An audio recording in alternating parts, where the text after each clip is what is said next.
Eneti. Le të lejoj? Po. Rea. Wade. Hana. Roy. Erna. Diar. Owen. Lau. Lea. Denzel. Mattia. Ray. 10. Bravo. Përshëndetje të gjithë atyre që do na ndjekin nëpërmjet kanaleve tona zyrtare, Time Center dhe Time Media, në Instagram, YouTube, në Facebook, në gjitha rrjetet tona sociale. Siç e kemi traditë dhe siç kishim premtuar, sot jemi në aktivitetet tona ekstrakurrikulare, në rastin e një kampit pranveror, dhe kemi të ftuar një artist shumë special, që bën gjëra shumë të bukura, të cilat ne do t'i prezantojmë gjatë rrugës. Është shumë special, është shumë pozitiv dhe mbi gjitha është ashtu si na pëlqen ne, shumë sportiv, pa fasadë, është i drejt për drejt. Siç edhe pam, hym direkte, ju bëri direkte prezantimin. Unë do ta le të prezantohet vetë. Edhe njerë, Enedi, edhe kam pas një ëndër që të luaj me gjithë gjenitë e botës. Kush janë gjenitë? Gjenia femërore, gjenia mashkullore. Gjenitë femërore mashkullore janë gjenitë, ke shumë drejt, po gjenitë. Gjeni, kush janë? Artista. Ju jeni gjeni, dhe mos e diskutoni fare këtë punë, më gjeni se ju s'ka. Fëmia është shkencëtari më i madh, kështu që edhe kur i bëm këto lotrat, i bëm për shkencëtar gjeni që din t'i zgjidhin. Quhen enigma, ose si që kemi mësuar ne t'i quajmë puzzle, por në shqip i thonë enigma, dhe e dini për çfarë duhen enigmat? Çfarë shërbi? Për të zhvilluar për zhvilluar turp. Po? Po tjetër? Për lutje. Po? Po duart prekje? Po? Për imagjinat. Super. Unë besoj që ka akoma më shumë se çfarë na mësojnë enigmat, dhe kur enigmat bëhen me dashuri, bëhen si thua edhe me një ndjenjë që fëmia mësoj akoma më shumë duke bërë diçka që ai e ka jashtë teorisë. Domethënë është një lloj edukimi nëpërmjet lojës, jo me libra. Domethënë një libër pak a shumë është futur në këtë enigmë dhe është bërë më i thjeshtë që ne mos luajmë direkte me libra, po të luajmë me enigma. A dini çfarë duhet për ta bërë këtë? Mendje? Super. Po direkt. Të zhvillojmë turpin. Po. Po për ta bërë çfarë duhet? Mendja është një gjë që duhet, se do bëjmë një puzzle, një enigmë, po tjetër. Druri, bravo. Kreativitet. Bravo. Po, Boja. bravo. Kjo është pikturuar me laps, faktikisht një pjesë janë bardhësi. Po, dhe duhet dhe boja. Po tjetër. Do ju ndihmoj me këtë lojën tjetër që ndoshta është për më mirë. Punë, Po ne? 6, Imagjinat. 7, Një po, qëllim. bravo, 8. Për një gjë që do të gjithçka që është pak si kripa që i lidhet, po. Kujdes. Bravo. Unë do shtoja dashuri, sepse pa dashuri s'bëhet asnjë gjë. Domethënë gjithë gjërat e bukura kanë nevojë për pak ndjenjë. Domethënë shpesh ka pengesa çdo punë. Kjo ka punë me dru, ka punë me ide. Domethënë në momentin që ti ke idenë është si thua gjysma e punës, sepse ideja është. E di çfarë thoshte Thomas Edisoni? Për të bërë një shpikje, ju duhet një grumbull mbeturinash dhe një imagjinat e mirë. Dhe luj ka lindur nga dru skrap. Domethënë unë shkoja te koshi afër zyrës sime edhe mbillja drurin që i hidhnin njerëzit. Gjithë druri që i hidhet në Tiranë nuk ripërdoret. Hidhet edhe shkon te koshi i Lehtë-Filltit. Edhe si naturalist, njëri që do mjetisi me natyrën, mendova, po këtë drurin se ta hedhin, ne do presim një pemë tjetër që të bëjmë një objekt tjetër, ta ripërdorim. Dhe shkoja te koshi, nga që se merrte asnjëri, dikush që rinte punonte aty me metalet, me materialet e tjera, me ishte dru të veç. Edhe merrja ditë për ditë një sasi druri, vizatoja si për forma të ndryshme, Dhe ideja ishte kryesore, se çfarë puzzle do bëje, çfarë enigme do bëje, dhe pastaj i prisja me sharr. Po me sharr donte shumë kohë. Kështu që kjo është bërë me një teknologji tjetër që quhet Lazer. Atë, Enedi, para shumë, së pari unë falenderoj që bëre pjesë e institucionit, që na erdhe në institucion. Ne kemi një parim, nuk ka pyetje të shëmtuara, nuk ka pyetje të gabuara, ka përgjigje të gabuara. Këto formula bazohen në moton dhe virtytshmërinë e institucionit, ajo që shoh është ajo që unë mësoj, ne do ta shpërndajmë pak më pas edhe në klasa, por për të gjithë prindërit që na ndjekin, unë do të bëj disa pyetje për të krijuar më qartë ose për të zbuluar më qartë profilin tënd. Pyetje të cilat do të jenë drejt për drejta dhe që mund të gjejnë kurreshtjen ose që mund vinden nga ndjekja e intervistës online. Pyetja e parë, pak a shumë ti na shpjegove se si është krijuar, si të ka lindur ideja.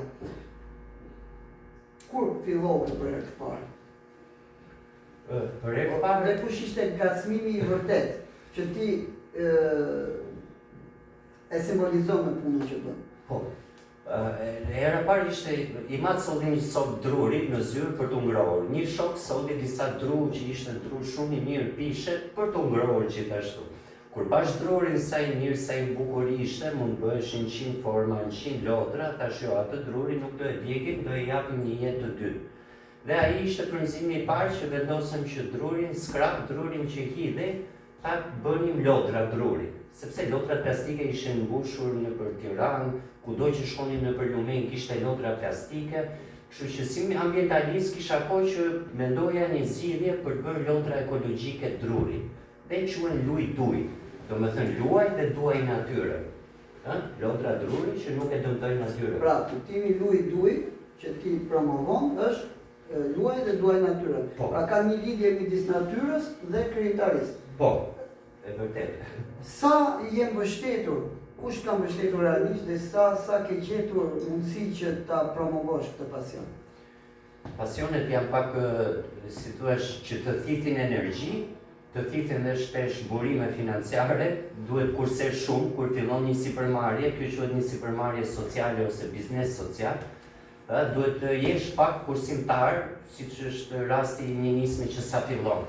Kështu që e gjitha është mbështetur nga mundësitë e mia, të familjes sime, kursimeve të mia, dhe me një lloj vizioni që duke dhënë një formë të re edukimi përmes lojës, në një të ardhme komuniteti do e mbështesi, edhe ju do luani, edhe prindrit tuaj do duan të luajnë se ka lodra që luajnë në skuadër, dhe ky sakrificë, kjo investim, kjo punë do rikthehet. Unë deri tani kam punuar 4 vite, pothuajse vullnetar.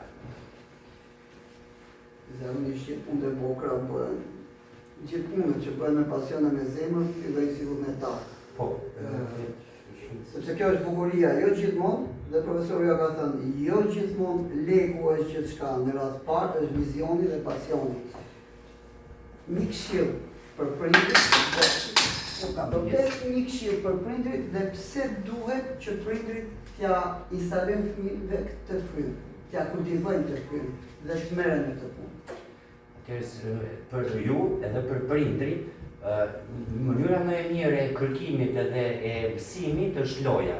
Do me thënë edhe ne të rriturit mësojmë shpesh duke luajtur, edhe rasti im i këtyre enigmave mësova duke luajtur dhe duke punuar. Thjesht në moshën tonë nuk quhet lojë, quhet punë. Në moshën tuaj puna quhet lojë. Kështu jeni me fat. Do me thënë të mësuarin nëpërmjet lojës është i mësuari më i shpejt, më eficient. Montessori, që ishte një edukatore e mirë në Itali, thoshte që për t'i mësuar fëmijëve alfabetin me libra rrinin 4 deri në 5 muaj. Kur ja dhënin në dru alfabetin, ata brenda ditës shkruanin emrat e tyre. Pse? Duke i prekur gërma, duke i mbajtur në dorë, duke mbajtur simbole, arrin ta përthitësh një koncept, një teori shumë vështirë në shumë pak kohë. Për shembull, ndryshimet klimatike është një koncept i vështirë për t'u shpjeguar në universitete, shkencëtarët nuk dinë t'ia shpjegojnë fëmijëve. Ne kemi bërë enigmë, kemi këtu, Dhe duke e luajtur, ju që tani mund të mësoni një koncept që është shumë i vështirë, koncepti i ndryshimeve klimatike, si shkrin icebergët, si nxerret toka, si duhet mbjellin pyjet, i ruaj, që të mbrojnë planetin. Pra, edukimi përmes lojës është shkenca më e bukur, edhe kënaqesh, edhe luan, edhe mëson pafund. Po, do të kalojmë këtë pyetjet. Rregullat e pyetjeve i dim. Ngrenë dorën, bën pyetjen, presim përgjigjen, bën pyetjen tjetër. Siç thash, kohën do ta kemi shumë të limituar sepse do ta shpërndajmë në të gjitha klasat aktivitetin sot. Fillojmë Lea. Cili është punimi yt i preferuar që ke bërë? Libri? Punimi i preferuar, më i preferuar. Dua aventurat. Mua më pëlqen shumë natyra, kampingu, malet, zhytja, bota në ujore dhe aventurat, lidhja me natyrën më ka bërë që gjithë lodrat e para të ishin për aventura, për detin, për malet. Po. Po, bravo, do të marr tjetër. Ke pasur ndonjë pasion tjetër përveç artit? Pasione shumë.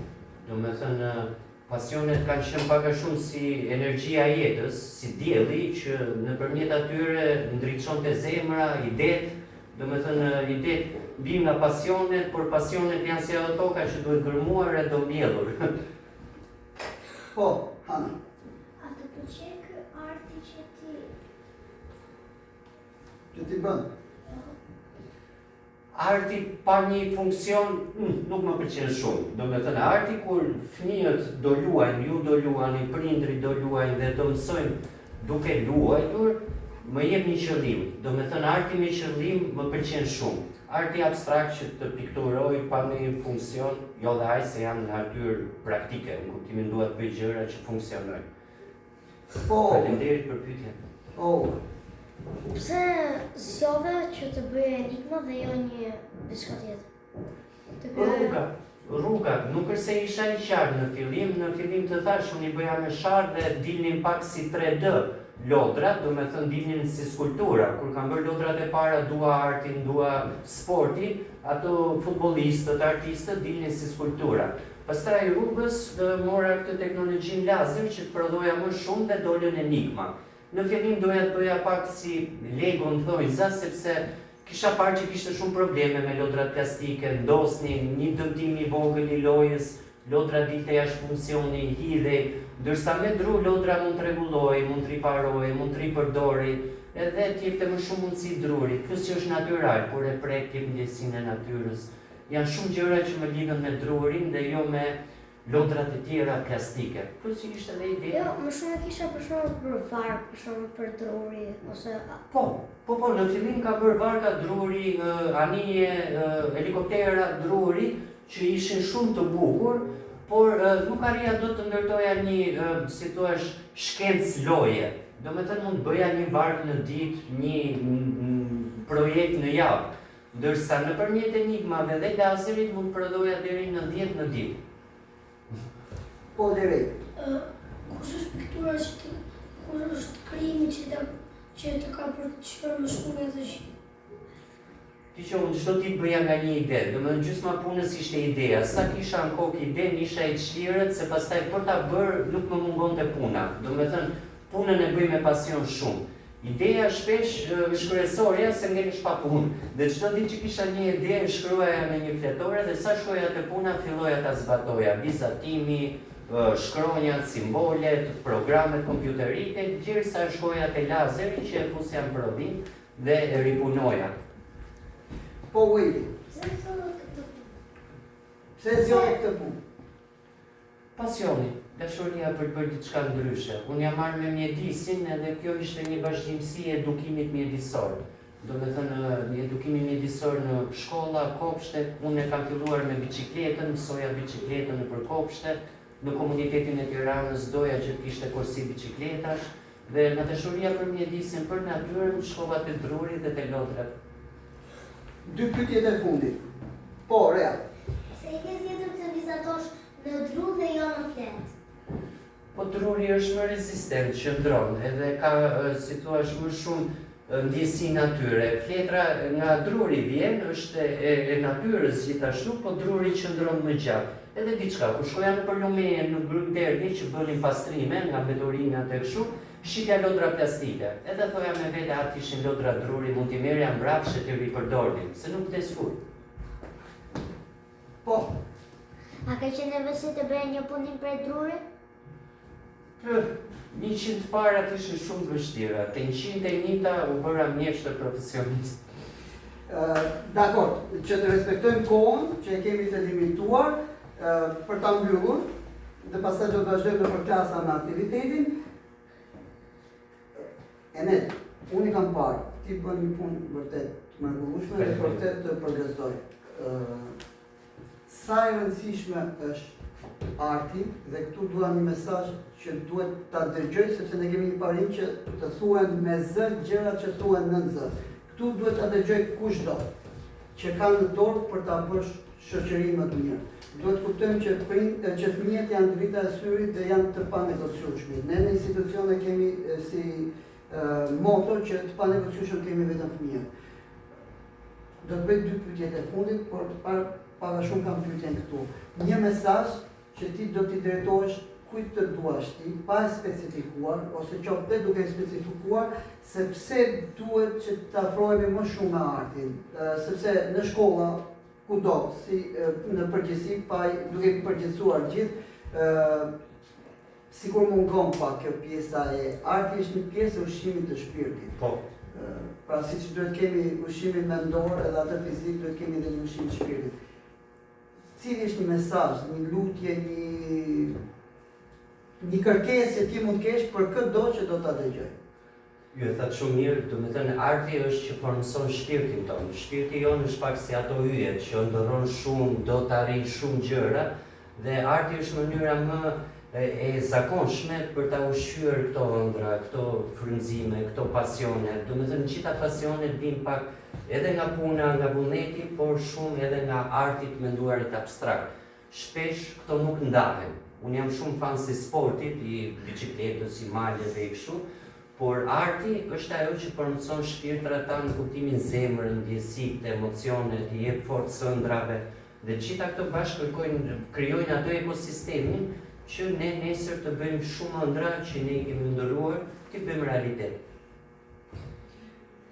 Mesazhi që vetëm me një fjali, mesazhi për fëmijët dhe pastaj pyetja fundit. Ndërroni, edhe ndërroni. Ma sa na ke ndjekur online, ma sa nga vizita në institucion, një mesazh për Time Center, një përshtypje, çfarë përshtypje ke? Është një ambient që gjendesh si në shtëpi dhe ju përgëzoj që keni këtë skuadër me këtë frymë, me këtë energji, bashkë me edukatorët, bashkë me ty që je një drejtor fantastik, dhe uroj që t'jem dhe unë pjesë e kësaj shtëpie të madhe. Time Center është shtëpia e çdo njeriu që ka një pasion, që ka një dëshirë, je i mirëpritur, gjithashtu shumë shpejt, bashkë me Enedin, ne do të lançojmë një surprizë shumë bukur për të gjithë prindërit dhe për të gjithë nxënësit. Aktivitetet nuk mbarojnë këtu. Jemi bërë me një mik të ri nga institucion, kështu që do bëjmë gjëra shumë të bukura. Na ndiqni në të gjitha kanalet tona zyrtare, na ndiqni në YouTube, në bibliotekën tonë virtuale dhe në kanalin tonë zyrtar në Time Center dhe Time Media. Ju mirëpresim dhe të mësosh kur nuk është vonë. Faleminderit që na besoni.